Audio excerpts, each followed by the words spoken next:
And finally, we have a light dependent resistor, right? So you can think of this as a light controlled variable resistor.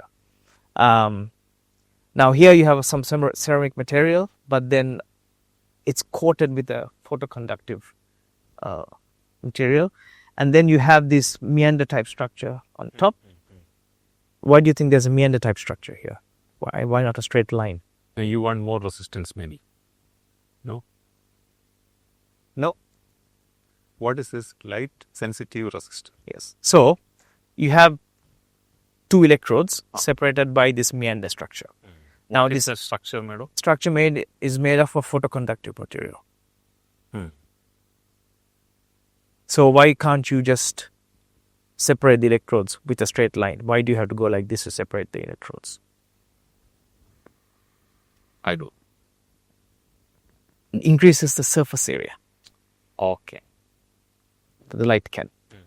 Right? If you have a straight line, then right. So these electrodes are separated by zigzag kind of structure.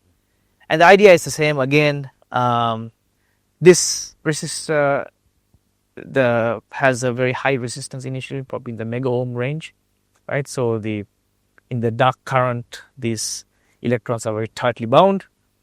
But then when photons hit this structure, right, they are moved, right? So there are electron hole pairs that are created. So there will be a current flow, right? So resistance will eventually decrease with More light.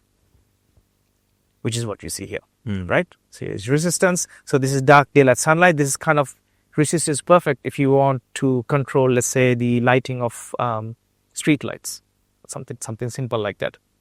And a very simple equation is given here.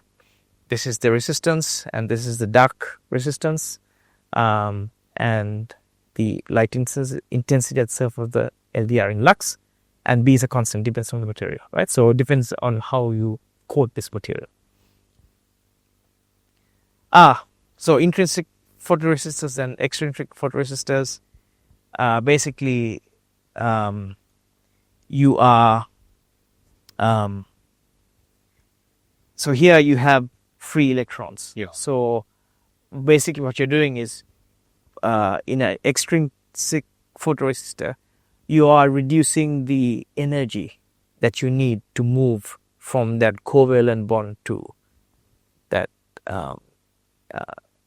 valence electron, so that they can flow. Correct. Right? So by having an extrinsic photoresistor, you are doping that material with something, right? More than an intrinsic photoresistor, right? So that energy level required is low.